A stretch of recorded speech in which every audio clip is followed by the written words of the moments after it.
Yefotamana, bienvenue sur les chroniques de Chonté, j'espère que vous allez bien. Je suis Chonté Silué, passionnée de lecture, d'écriture et de partage de connaissances. Je suis blogueuse, entrepreneur social dans le domaine de l'éducation et coordonnatrice de programmes d'engagement des jeunes au sein d'une organisation internationale. Nous venons d'organiser deux magnifiques journées carrière sur les emplois verts et bleus. Et ça m'a donné envie de partager avec vous 5 erreurs communes qu'on retrouve sur les CV des jeunes. Je le répète toujours, je ne suis pas dans les ressources humaines, je ne suis pas experte en ressources humaines, mais je partage ces erreurs-là parce que je les ai déjà vues sur certains CV et parce que j'entends aussi parfois des professionnels des ressources humaines en parler. La photo de profil sur le CV. Parfois, vous envoyez un CV avec une photo qui n'est pas professionnelle du tout. Vous êtes dans une posture un peu bizarre ou bien le background derrière est rempli, chargé. Ça ne fait pas professionnel. Et pourtant, pour faire une photo professionnelle, c'est très simple. Vous avez juste besoin même d'un smartphone, d'avoir un mur blanc, par exemple, derrière vous et de faire une photo professionnelle. Ou bien, vous pouvez même être dans la nature, mais le background va être un peu flou, mais il faut que la photo soit belle, soit simple. C'est juste un petit portrait où on voit, par exemple, à partir de votre buste jusqu'à la tête qu'on verrait bien. Franchement, revoyez les photos de profil parce que ça laisse aussi une certaine impression à la personne qui doit vous recruter. Et si vous êtes une jeune fille voilée, n'hésitez pas à garder votre voile sur le CV parce que quand on va vous embaucher, on vous embauche avec votre voile. Erreur numéro 2. Un profil qui ne nous dit pas exactement ce que vous voulez, ce que vous recherchez. Lorsqu'on prend votre CV, c'est bien d'avoir une petite partie profil ou description où vous mettez qu'est-ce que vous êtes en train de rechercher. Dans la partie profil, par exemple, on peut voir assistante marketing, on pourrait voir gestionnaire de projet. Il faut que vous mettiez soit le poste que vous avez actuellement, le statut que vous avez actuellement qui définit un peu le type de profil que vous avez déjà, ou alors le titre du poste pour lequel vous postulez pour que dès qu'on regarde votre CV, on sait exactement ce que vous recherchez.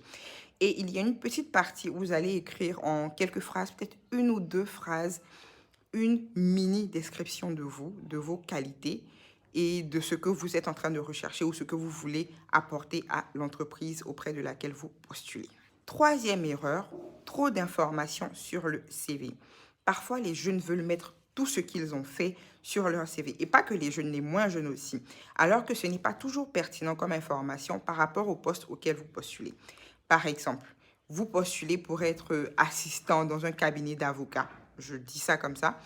Et vous venez parler de votre expérience en cuisine qui n'a absolument rien à voir avec celle que vous êtes en train de rechercher. Donc faites attention, regardez la description du poste pour lequel vous voulez postuler et utilisez seulement les expériences qui sont importantes pour ce poste-là. Ça ne veut pas dire que vous ne pouvez pas parler de bénévolat, que vous ne pouvez pas parler de stages qui ne sont pas forcément liés au droit, mais tout dépend de comment est-ce que vous allez formuler ces expériences-là pour qu'elles puissent être pertinentes pour le poste que vous souhaitez. Il ne faut pas que votre CV fasse plus de 2 pages. Et si vous n'avez pas encore beaucoup d'expérience, le mieux est que votre CV ne fasse qu'une seule page. Si vous êtes un expert dans votre domaine, si vous êtes vraiment reconnu comme un expert dans votre domaine, vous pouvez avoir un CV beaucoup plus long. Là, généralement, même c'est pour les consultants, les professeurs, les recruteurs sont moins rigides lorsque c'est quelqu'un qui a beaucoup d'expérience par rapport à la manière dont son CV se présente, comparé à quelqu'un qui est jeune et qui n'en a pas. Là, on va vraiment faire attention à certains détails. Erreur numéro 4, les fautes d'orthographe. Comment est-ce que tu postules pour un poste et ton CV est plein de fautes? Honnêtement, moi, quand je reçois des CV qui sont pleins de fautes, je n'ai pas très envie de recruter la personne. Malheureusement, pratiquement tous les CV que moi j'ai vus dernièrement étaient pleins de fautes. Donc parfois, tu prends en fait le moins pire de tous. Mais ce n'est pas l'idéal. Aujourd'hui, il y a tellement d'outils qui existent pour vous aider à corriger vos fautes que je ne comprends pas comment on fait pour se retrouver à envoyer son CV avec des fautes. Bien sûr, parfois, il peut y avoir des coquilles par inattention, des choses très légères. Là, on peut passer dessus. Mais quand ce sont des fautes de conjugaison, des fautes où il n'y a pas d'accord, où on a l'impression même que vous ne connaissez pas les règles basiques de grammaire et d'orthographe, franchement, là, c'est un peu chaud et ça ne donne pas envie de vous recruter. Erreur numéro 5. Ils envoient leur CV en format Word. Déjà, si tu envoies ton CV en format Word, je vais supposer que tu ne sais pas assez bien utiliser un ordinateur pour convertir ton CV de Word à PDF. Ensuite, quand vous envoyez votre CV en format Word, il y a beaucoup plus de chances que le format se mélange en fait. C'est-à-dire que la manière dont vous avez aligné votre texte, les images, etc., lorsque ça va venir chez le recruteur, si vous n'avez pas le même, comment dire ça, la même version de logiciel, il est probable que votre CV soit modifié dans son format. Et il est beaucoup plus probable également qu'un CV qui soit en format Word puisse être modifié. C'est-à-dire que peut-être que par inattention, en ouvrant votre document, si la personne est distraite, elle peut écrire quelque chose sans s'en rendre compte, elle peut effacer quelque chose sans s'en rendre compte. Alors que quand c'est en format PDF, le format ne change pas. La manière dont vous avez aligné votre document ne change pas. On ne peut pas modifier. Bien sûr, on peut modifier un fichier PDF aussi, mais là, il faut que ça soit vraiment intentionnel. Donc, il y a encore plein d'erreurs que les jeunes font sur leur CV. Et si ça vous intéresse, n'hésitez pas à me poser des questions en bas. Je pourrais en partager d'autres avec vous. Mais là, c'est 5 erreurs communes que j'ai eu envie de partager qui pourraient vous être utiles.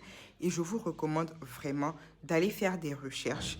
Comment faire un CV sur Internet? Il y a tellement, mais tellement d'outils pour ça en ligne, tellement d'informations, de sites Internet, de vidéos qui en parlent que ce n'est pas normal qu'aujourd'hui on ne puisse pas l'apprendre. Si à l'école on ne vous a pas appris, je comprends. Parfois, on ne reçoit pas tout de l'école.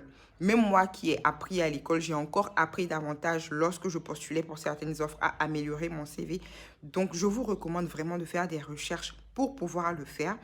Et puis, lorsque vous utilisez des modèles de CV que vous avez en ligne, faites attention à ne pas faire un copier-coller parce que parfois, ça se voit. Parfois, il y a des informations que vous avez prises sur le modèle de base qui restent sur le CV.